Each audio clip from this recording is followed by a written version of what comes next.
الحمد لله وحده والصلاة والسلام على من لا نبي بعده أما بعد فأعوذ بالله من الشيطان الرجيم بسم الله الرحمن الرحيم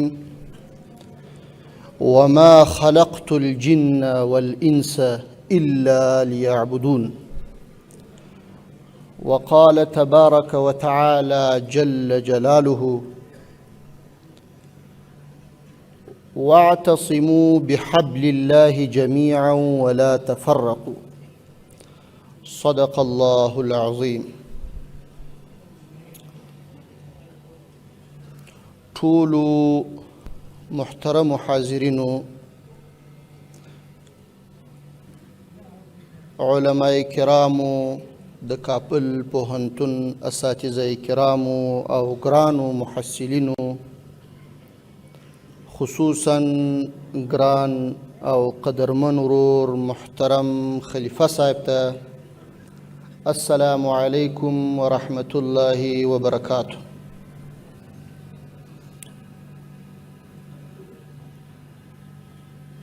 غواړم چې یو څو لنډې مختصرې خبرې وکم، خو زما د خبرو ټول تمرکز به پر محصلینو باندې او ټولې به متوجه و دوی ته وي. خدای دې وکړي چې دوی یې په ښه غور باندې واوري او بیا اول ماته او بیا دوی ته د عمل توفیق ورکړي.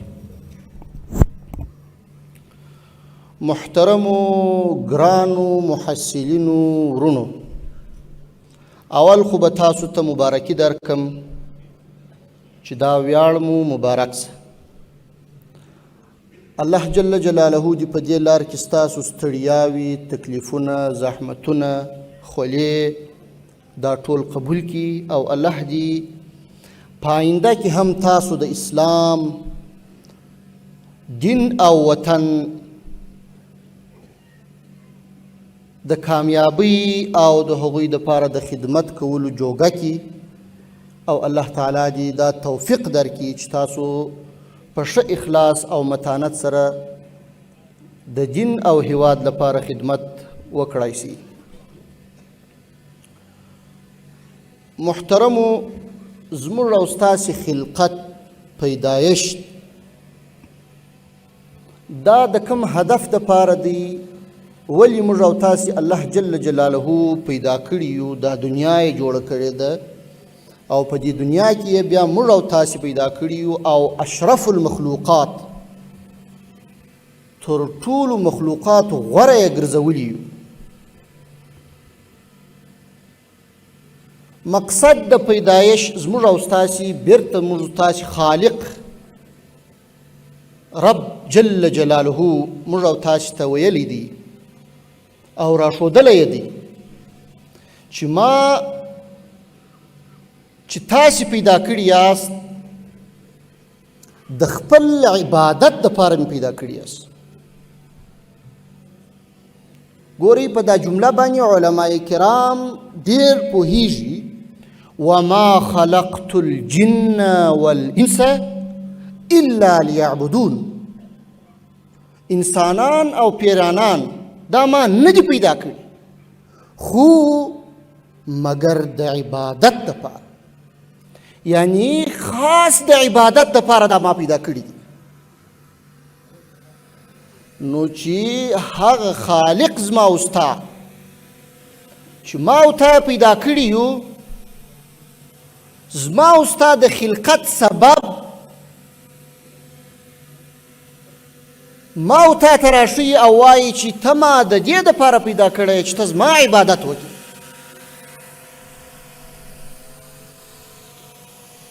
نو په کار ده چې موږ د کوم څه دپاره پیدا سوي یو همهغه څه سرته ورسو.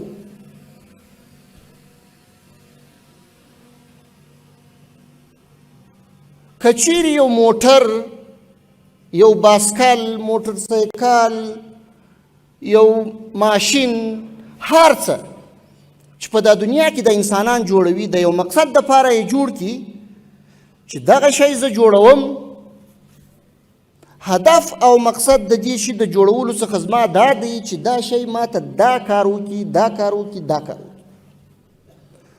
کله چې هغه شی جوړ شي، پر هغه باندې مصارف وشي، هغه باندې ستړیا سړی وګالي، شپې رڼې کړي، بالاخره هغه شی جوړیږي. چې جوړ شو نو بیا دی د هغه کار دپاره دا شی استعمالوي، د کم کار دپاره چې جوړ کړی. که بالفرض هغه شی د مثال په توګه موټر هغه کار نه ورکوي چې د کم کار دپاره د جوړ کړی دی، نو بیا د جوړول هغه جوړونکي ته عبث معلومیږي چې دا ما جوړ کړی دی، دا شی د دې هدف دپاره مې جوړ کړی دی، نن چې زما دپاره دی هغه کار نه کوي، په بله خوا سر دی، نو هغه هدف چې د جوړولو څخه یې و هغه له منځه څخه ځي، او له منځه څخه چې ولاړی بیا اطلاق د هغه څه چې د څه دپاره دی جوړ کړی دی هغه نسي پر کېدلی. اوس راځو دې ته چې عبادت بیا موږ او تاسو ته الله جل جلاله په خپل کلام پاک او رسول الله صلی الله علیه وسلم په احادیثو کې روښانه کړی دی چې الله جل جلاله فرمایي چې ما ته د عبادت دپاره پیدا کړی. عبادت څه دی؟ کوم عبادات دي او په کوم شرایطو باندې د عبادات ترسره کېدلی سي او سر ته رسېدلی سي.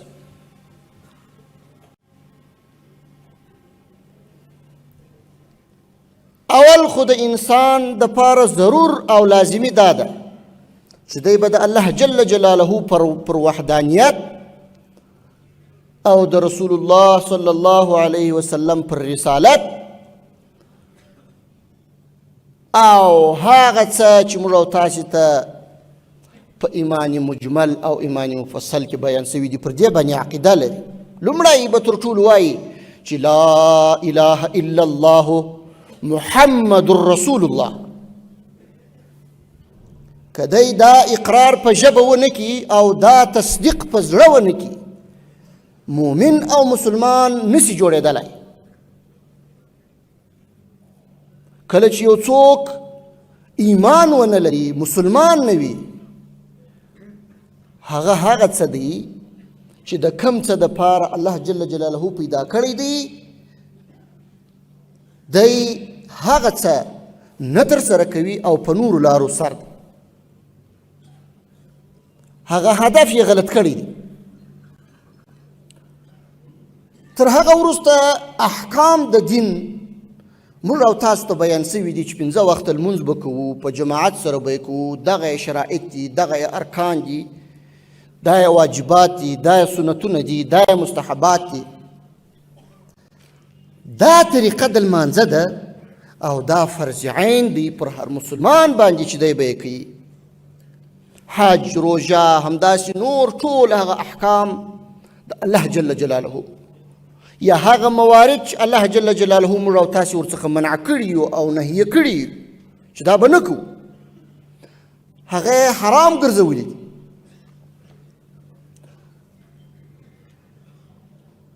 اوس که یو څوک د مثال په ډول یو عبادت دی چې هغه لمونځ دی دا کوي، د دې لمانځه دپاره شرایط بیان دي.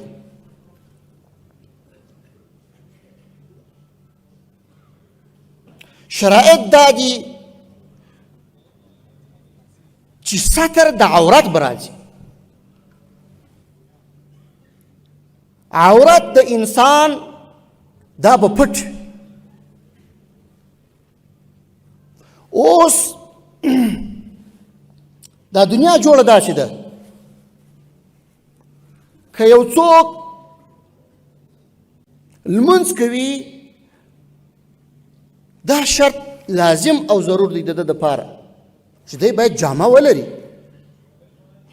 چې دا خپل سطر خوندي کړي. ښه کله چې جامې ته ضرورت پیدا سو نو داسې یو چا ته ضرورت نشته چې دا جامه جوړه کړي. په ټولنه کې داسې څوک ضرور دی بلکې پر دې ټولنه کې په عموم کې دا لازمه ده چې په خپل منځ کې داسې یو ټولۍ ولري چې هغوی دا جامه جوړولی سي تر څو یو څوک هغه د الله جل جلاله عبادت کوي په هغه عبادت کې دا خپل سطر ورباندې وساتي.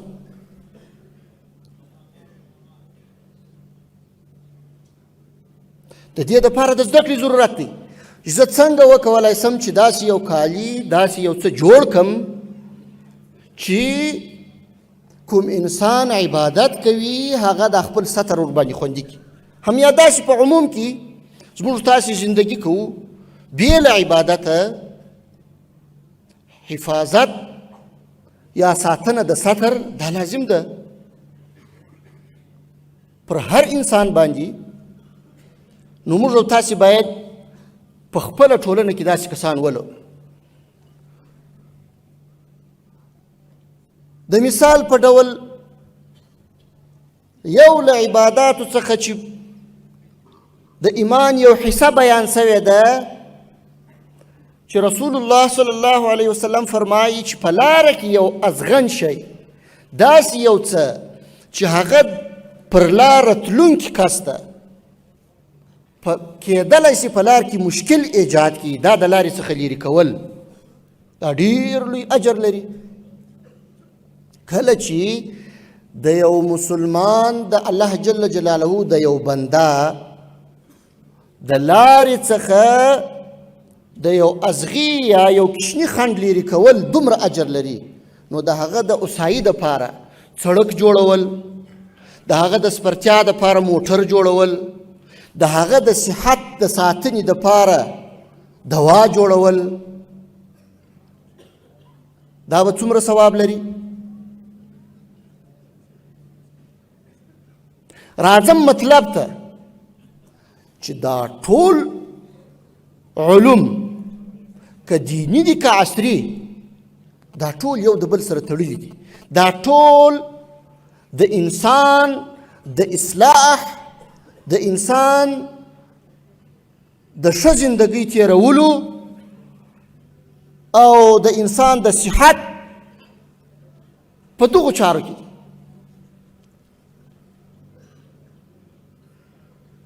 که چیرې یو څوک طب وایي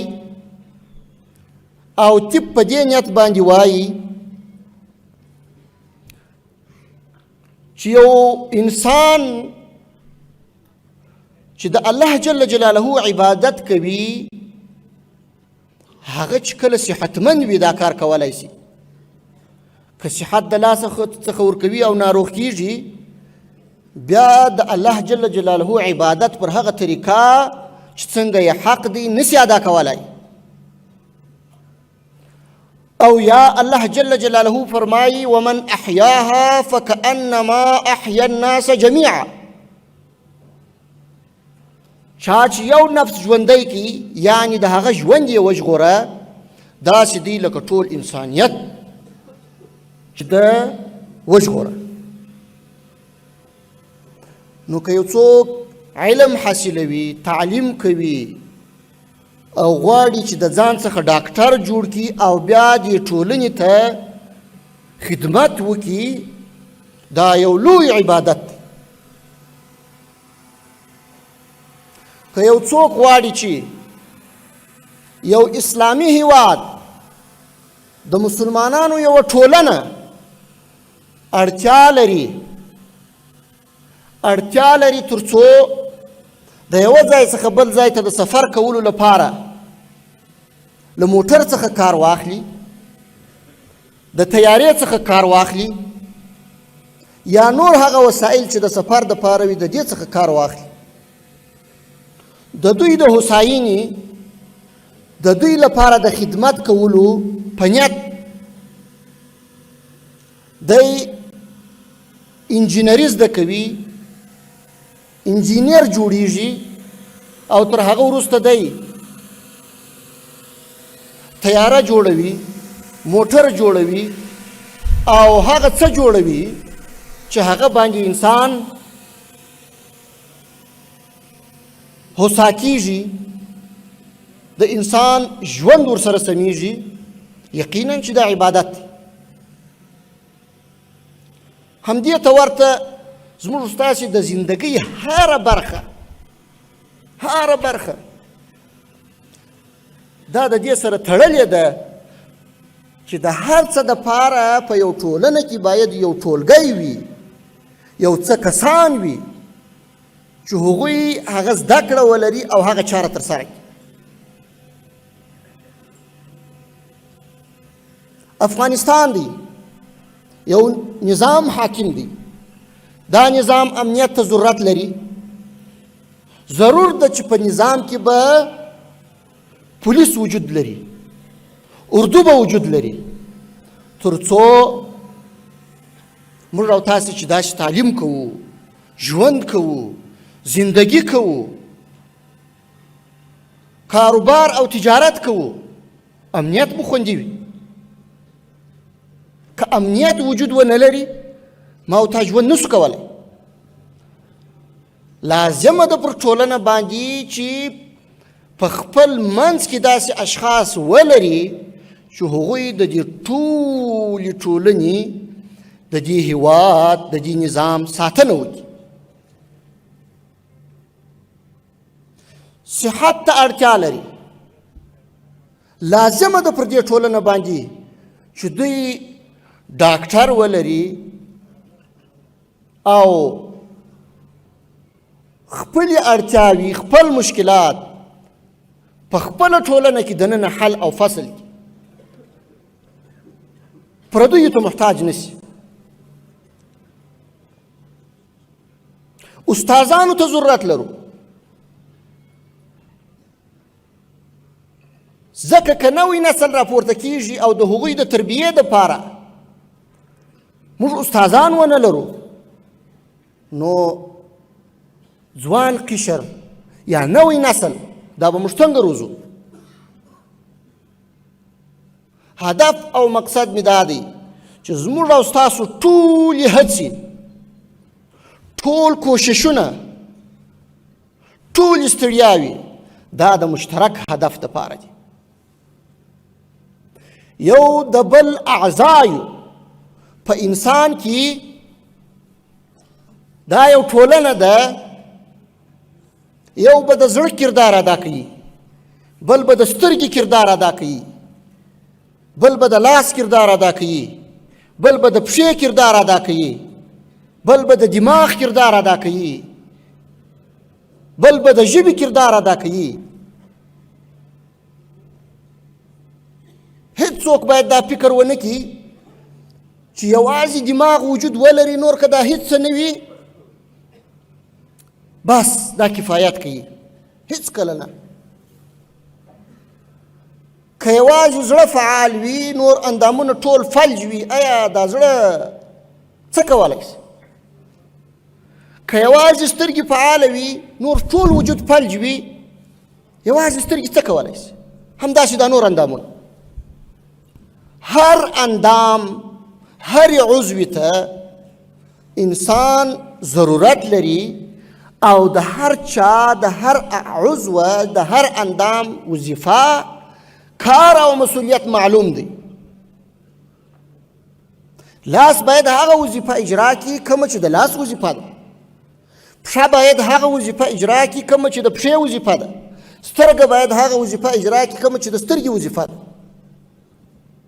چې دا ټول اعضا سالم وي او هر عضو خپل هغه مسؤلیت ادا کوي کوم مسؤلیت چې د ده دی، د انسان ټول وجود به فعال وي، برجسته به وي، او کار به کولی شي، تحصیل به کولی شي، هر خدمت به کولی شي، هغه هدف چې دی د څه دپاره پیدا شوی دی هغه به سرته رسولی شي.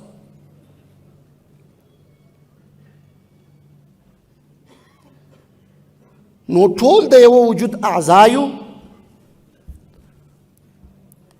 هیڅوک باید دا فکر ونه کړي چې دغه قشر ته په ټولنه کې اړتیا او ضرورت نشته. که یو څوک دا فکر کوي دا فکر یې غلط او باطل دی. هر قشر ته موږ ضرورت لرو. دا ټولنه، دا نظام، دا وطن دا ضرورت لري. نن موږ او تاسې څومره زیاتې نیمګړتیاوې او مشکلات لرو، ستونزې لرو، یو د بل یا د نورو هیوادونو محتاج یو.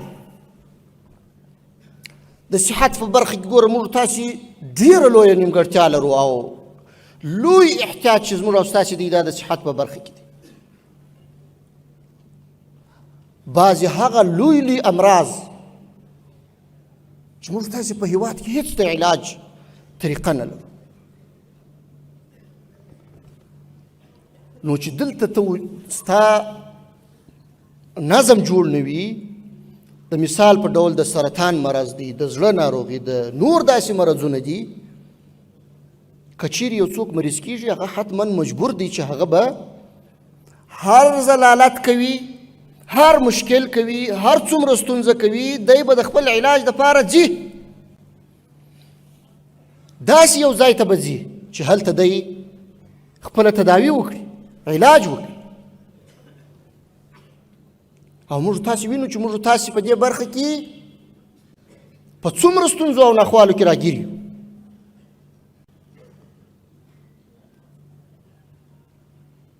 همدې ته ورته ډېرې نورې داسې برخې دي چې موږ او تاسې هېڅ خودکفایي نه لرو.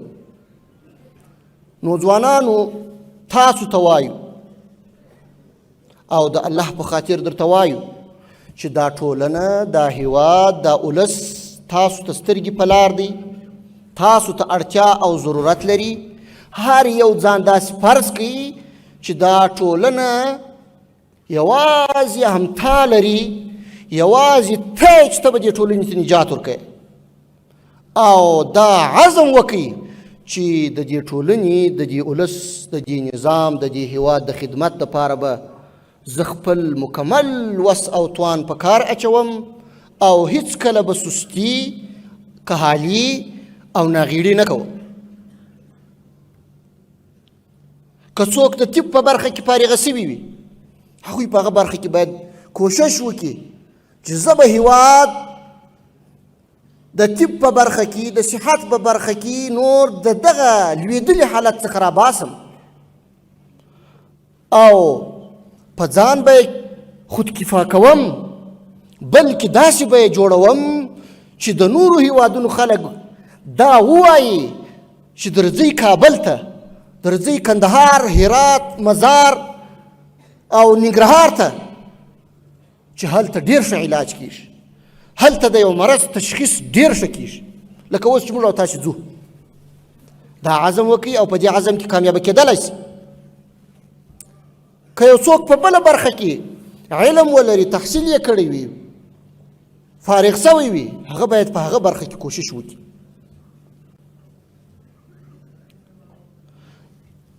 نه په امنیتي برخه کې، نه په اقتصادي برخه کې نور باید موږ تاسې بل چا ته اړتیا ولرو.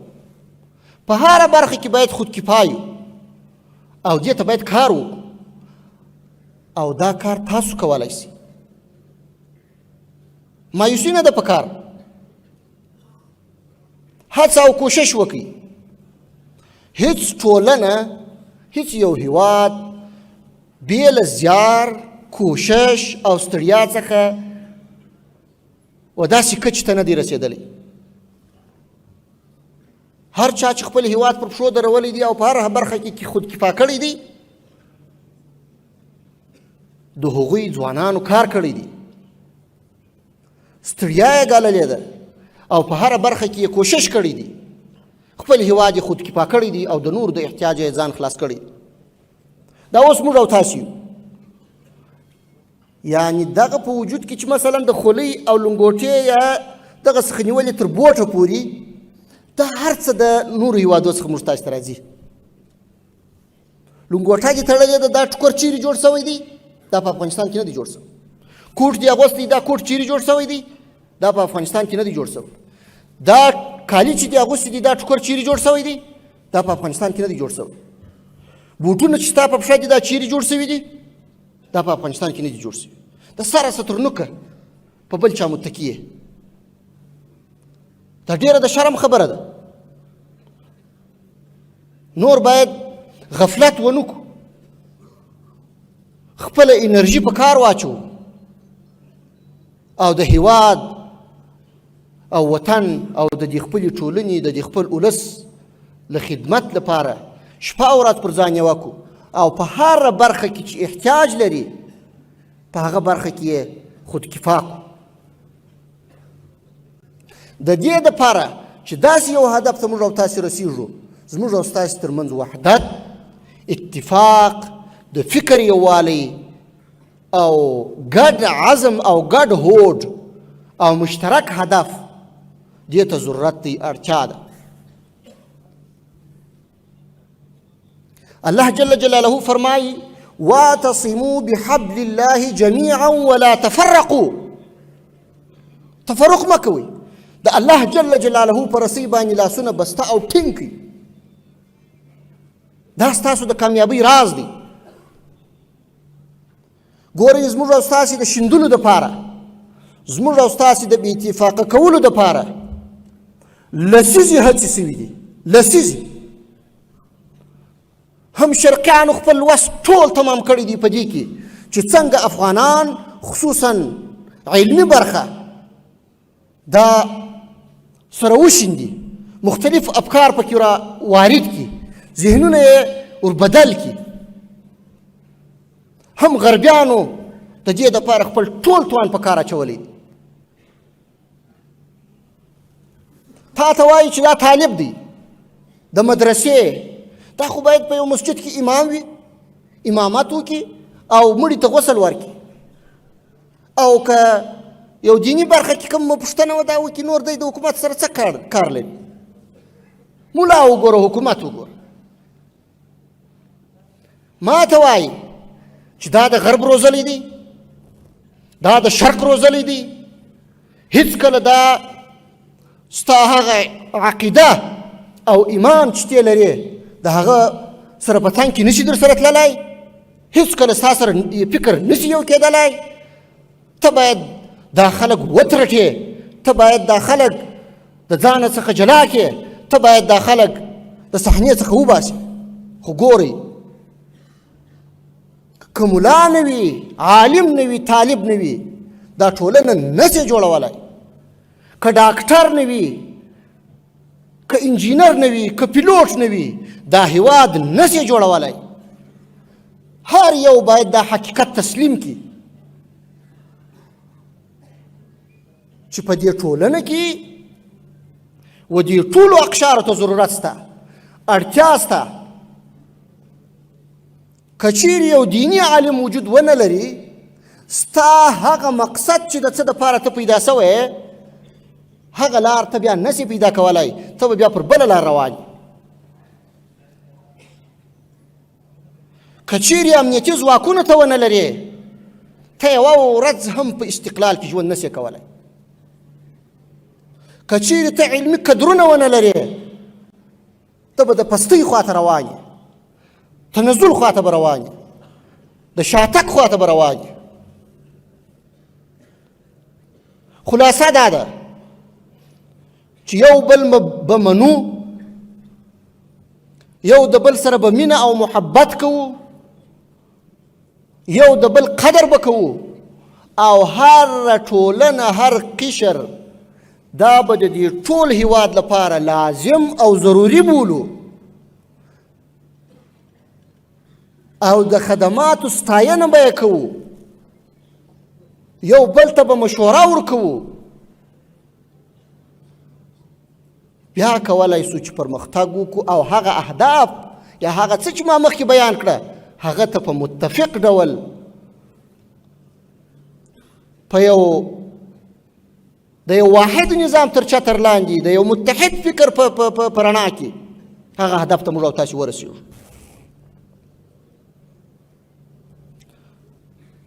دلته خارجي اشغالګرو د نفاق تخم شیندلی دی. دلته خارجانو زموږ او ستاسې د بربادۍ تخم شیندلی دی. پکار ده چې په ټول توان سره موږ او تاسې دا مفکورې چې خارجانو موږ او تاسې ته راوړي دي او زموږ او ستاسې د ولس او هیواد د تباهي دپاره یې راوړي دي، د عقیدې د تباهي دپاره یې راوړي دي، هغه د منځه څخه یوسو.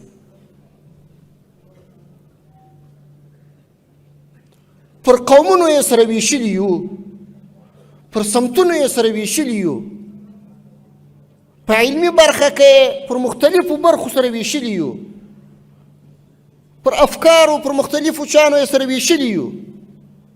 دې ته باید کار وکړو که غواړو چې آباد، سوکال، پرمختللی د سیالانو سیال هیواد ولرو. داسې یو فکر باید را سره موجود وي. دا وحدت، دا اتفاق، دا باید وساتو. دا اوس هم درګرد دا هڅې روانې دي، دا کوششونه روان دي چې څنګه وکولای شي چې افغانستان ته بیا د یو لارې نه د یو لارې هغه بدمرغۍ او هغه ستونزې او مشکلات چې تیر سوي دي هغه بیرته راوړي.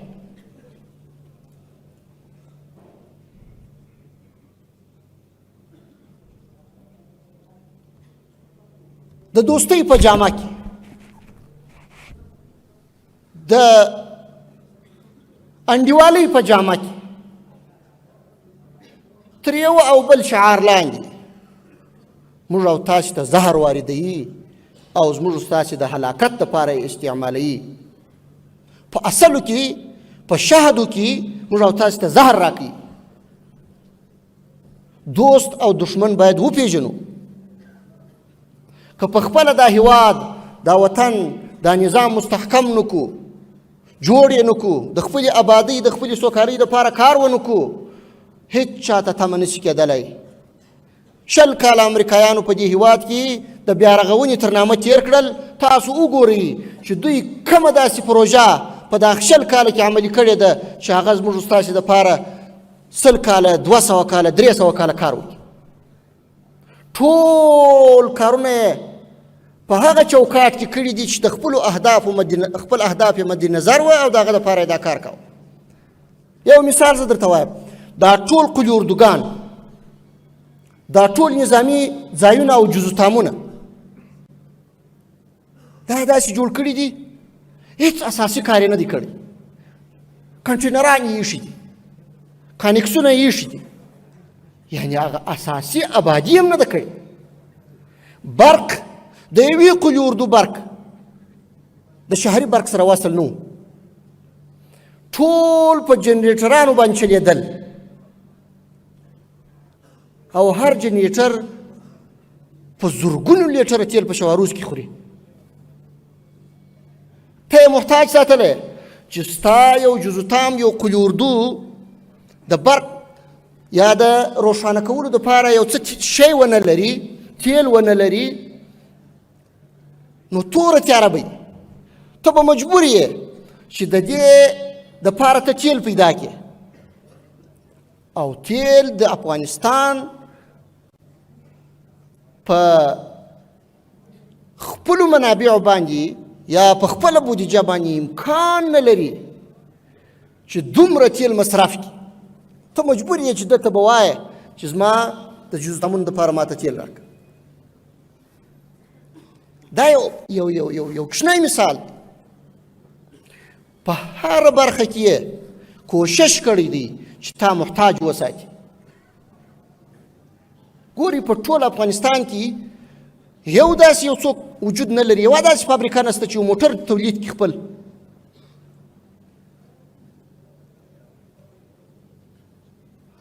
هغه د ضرورت وړ شان چې دا ټولنه ضرورت ورته لري، دا هیواد ورته ضرورت لري، هغه تولید کړي.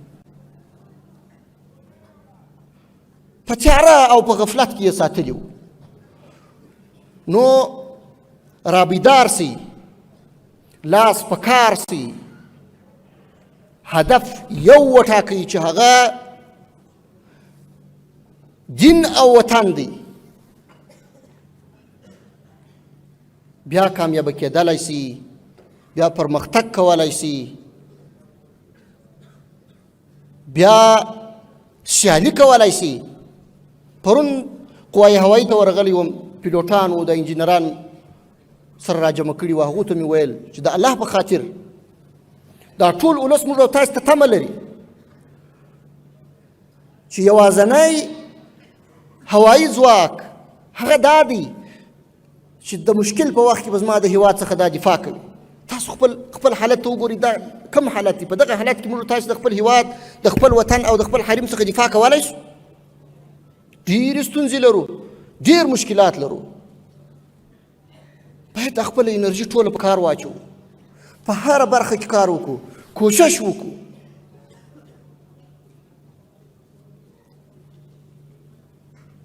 نو خبرې اوږدې شوې راڅخه، دا مو د زړه درد دی در سره شریکوو یې،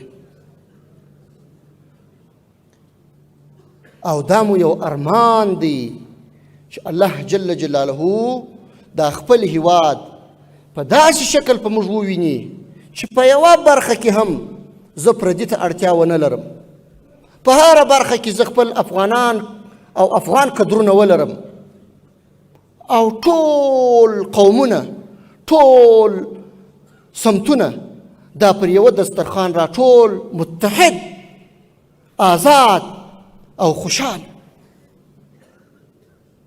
د دې ارمان د پوره کولو دپاره به خپل ټول توان په کار اچوو،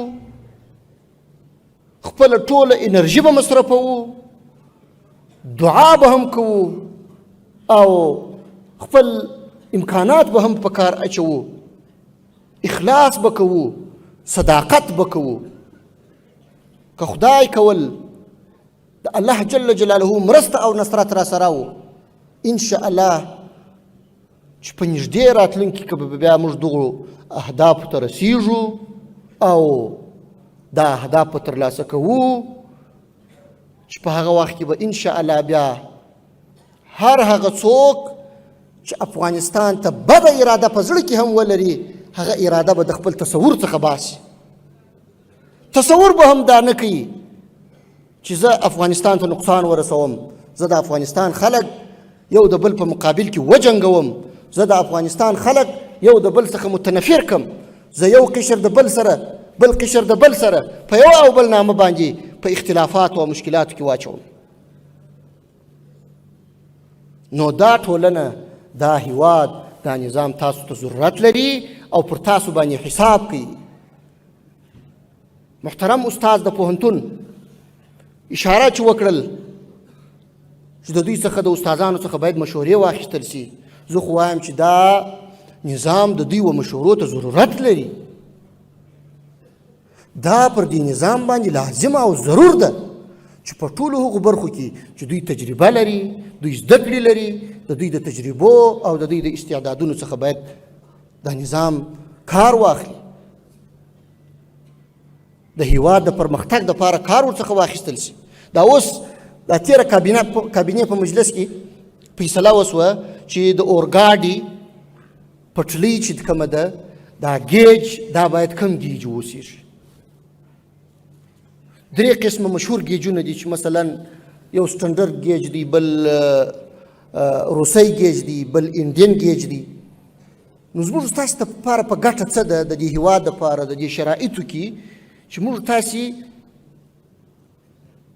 په کوم شکل ګیج اختیار کړو، نو دا زموږ تاسې د هیواد په ګټه تمامیږي. د دې دپاره هیئت تعین سوی و.